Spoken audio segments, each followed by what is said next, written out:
Hey YouTube, Halo Guy here. In today's video we're going to be stepping away from all the Halo Infinite hype that's been going on recently and put the brakes on and have a little look at some of the information we have about MCC coming to PC. Now if you don't already know or haven't heard, MCC will be getting put onto PC's Game Pass as soon as that goes live, but as the MCC games become available to the main public, anyone that is subscribed to Game Pass will get those games as soon as they're out with no additional costs, which is fantastic and would be expected, to be honest. However, if you don't purchase PC Game Pass or Game Pass Ultimate, there is a price tag attached to each game. Halo CE Anniversary, Halo 2 Anniversary, Halo 3 and Halo 4 will all cost $10 each. There's no clarification on how much it will cost with other currencies, but you can do conversion rates online and have a look for yourself. Now ODST will be the exact same as it is on Xbox and will be $5. Now assuming you buy every single game in the collection, which I highly recommend you do since they're all great games, that comes to $55, which is $5 cheaper than when it launched. Now there is one more quick thing to note about ODST in this article. It lists it as $5, but it says with current scope of campaign only. The current scope. Does that mean that they might be adding stuff to ODST, like the firefight mode? It's a possibility, and I think it will happen eventually, and when that does happen, it'll probably go to $10 like all the other games, since it will have a multiplayer and a campaign component like the other games. I'm assuming that's how they're breaking down the price, based on ODST's listing of $5. So that's pretty exciting to see, since in my opinion ODST had by far the best firefight mode. Halo Reach was a bit too arcadey for me, and Halo 5 is just awful. Now this Max guy in this interview went over a few things regarding the MCC port to PC. He said that they're really focusing on all these key PC features that players that play on PCs are used to in this day and age. He mentioned that ultra-wide monitors will be heavily supported, so they're going to be designing the HUD to look good on these ultra-wide monitors, since there are going to be larger gaps between different elements of the HUD, such as the radar or the shield indicator. And yeah, they're basically, I don't know what they're going to do to fix it. Are they going to scale them up a little bit, or I don't know, maybe there'll be an option to scale your HUD to your liking?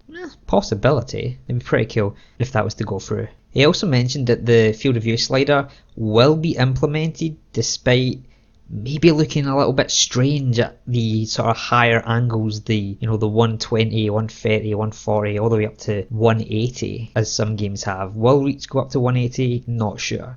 180 does look a bit strange, so I don't really know if too many people actually liked playing on a 180 degree field of view, but hey, options are options. They seem to be advocating quite highly for as many options as possible for this game, so they might go as high as 180. Now, there is a point in this interview which caught me a little off guard, and I kind of understand why this is. The woman that's interviewing Brian and this Max guy asks about changing the graphics. What are some of your favorite graphical changes with the work? I mean, for me personally, it's the games hold up so well. Like Halo Reach, you would never know the game came out back when it did, right? And the content's basically the same, like Max said, besides the UI's been scaled, but seeing it run at 4K, smooth 60 frames per second, HDR turned on, like it's a modern experience. Yeah. The graphical settings basically. And Sketch kind of avoided the question, saying that's interesting you pointed that out, and that in his opinion, you wouldn't know that Reach came out back in 2012, in his opinion. And then he brought up the whole 4K HDR thing. So what I've gathered from this is that Halo Reach and the other titles within MCC aren't going to get dedicated graphical settings.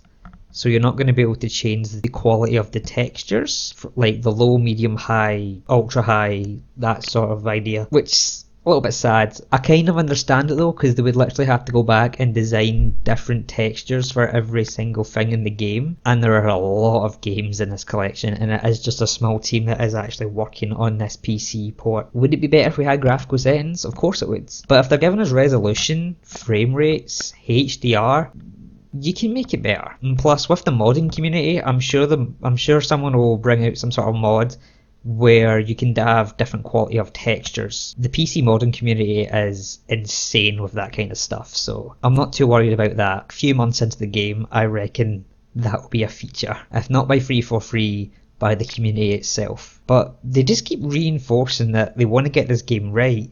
They want it to be as polished as possible, and that's great. I'm really happy about that. If they want to get this game correct, and trust me, they want to get this game correct after what happened in 2014 when it launched. They are scared of this game. They look this game in the eye every morning and they just have flashbacks to 2014 when it launched and no one could search for games. But Max also mentioned that in past games, in fact in pretty much every game on console, you'll have one button but it will be dedicated to two actions. So for instance, a default control would have X as your action and reload. But he made a big point that recently they've brought a patch into Halo Reach that allows different action and reload to be on completely different keys, which is quite standard for PC.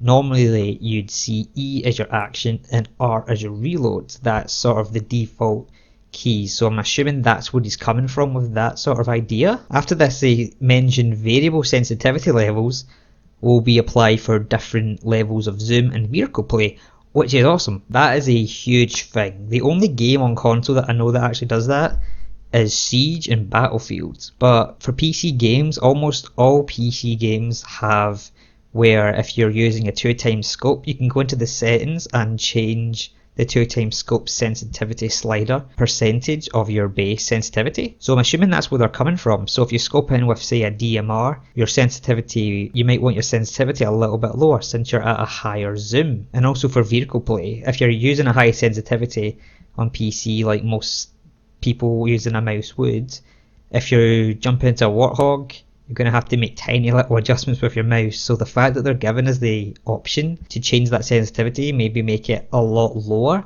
so that you can have a lot more control when you're turning in vehicles like Warthogs and Ghosts and Wraiths and all that good stuff. They're really giving us a lot of PC features for this game. A lot more than I was expecting, to be honest. I honestly thought they were going to give us higher resolution, higher visual fidelity with frame rates up to 144 Hz. I didn't think they would go this in depth with it.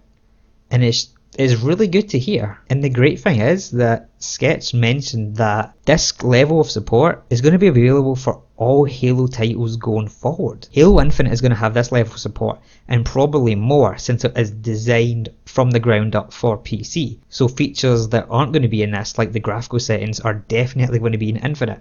So lower end PCs can put the graphical settings onto low, while guys with really, really powerful beast machines can crank that all the way up to the legendary settings for graphics. There's also one last quick note they mentioned in this interview. This Robeyonekenobi, I cannot pronounce his name for the life of me, but cool guy. He mentioned that they really want a wide range of players for the Insider program. They want people from pros and veterans of Halo to casuals and complete newcomers. They also want a wide range of different PC specs, all the way up from the GTX 2080 Ti to maybe a GTX 750 or lower. Who knows? Maybe they want i7s but also i3s. They want everything, and that's really important as well, because if they have a wide range of specs, they can adjust the game for the wider population and get people that are running maybe the lower end hardware, and they get them into the game running 720, 60 FPS gameplay. And that's really great to hear. The more people playing Halo, the better at the end of the day. But that's all from me today, guys. Like the video if you enjoyed, it will help the channel out a ton. Subscribe with notifications if you haven't already to stay up to date with all my latest videos as soon as they go live.